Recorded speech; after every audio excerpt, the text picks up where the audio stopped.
നമ്മുടെ നാട്ടിലെ പാമ്പുകളുടെ കൂട്ടത്തില് ഏറ്റവും അപകടകാരിയാര് എന്ന ചോദ്യത്തിന് ഒറ്റ ഉത്തരമേയുള്ളൂ. അത് റസൽസ് വൈപ്പര് എന്ന പേരിൽ അറിയപ്പെടുന്ന സാക്ഷാൽ അണലിയാണ്. കടി കിട്ടിയാല് മരണം സംഭവിക്കാന് സാധ്യത വളരെ കൂടുതലാണ്.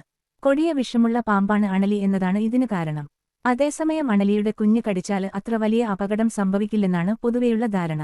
ഇതേക്കുറിച്ച് സംസാരിക്കുകയാണ് പ്രമുഖ പാമ്പുപിടുത്തക്കാരനായ വാവ സുരേഷ്. സ്വന്തം അനുഭവം ഉൾപ്പെടെ വിശദീകരിക്കുകയാണ് അദ്ദേഹം. വാവ സുരേഷിന്റെ വാക്കുകള്: ആളുകള് പറയാറുണ്ട് ചെറിയ അണലി കടിച്ചാല് വലിയ കുഴപ്പം സംഭവിക്കില്ലെന്ന്. വീഡിയോകള് ചെയ്യുമ്പോള് പ്രത്യേകം തന്നെ പറയാറുണ്ട് ചെറിയ പാമ്പ് ആണേല് പോലും പ്രത്യേകം ശ്രദ്ധ വേണമെന്ന്. ഒരു 7-8 വർഷം മുമ്പ് നടന്ന സംഭവമാണ്. ചെറിയ അണലിയുടെ കടി കിട്ടിയിട്ട് 15 ദിവസമാണ് ആശുപത്രിയില് ചികിത്സ തേടിയത്. ജനിച്ചിട്ട് 3-4 ദിവസം മാത്രം പ്രായമുള്ള അണലിയാണ് അന്ന് കൈയില് കടിച്ചത്. പക്ഷേ അത് കാരണം തിരുവനന്തപുരം മെഡിക്കല് കോളേജില് 15 ദിവസമാണ് ചികിത്സയില് കഴിഞ്ഞത്. ചെറിയ അണലി കടിച്ചാലും അപകടകരമാണെന്ന് പറയുന്നത് എന്റെ സ്വന്തം അനുഭവത്തില് നിന്നാണ്. കൊറോണയുടെ ഒക്കെ കാലത്ത് അയൂരില് ഒരു വീട്ടില് ഗ്യാസ് സിലിണ്ടറിന്റെ അടിവശത്ത് റിംഗില് പാമ്പുണ്ടായിരുന്നു. ഇതുപോലെയുള്ള നിരവധി സംഭവങ്ങൾ ഉണ്ടായിട്ടുണ്ട്. ഗ്യാസ് കൊണ്ടുവരുമ്പോള് ഒരിക്കലും അവര് പിൻവശത്ത് കൈവെക്കാറില്ല. അതുകൊണ്ട് തന്നെ ഗ്യാസ് കൊണ്ടുവരുമ്പോള് എല്ലായ്പ്പോഴും ശ്രദ്ധിച്ചതിന് ശേഷം മാത്രമേ അകത്തേക്ക് കയറ്റാന് പാടുള്ളൂ.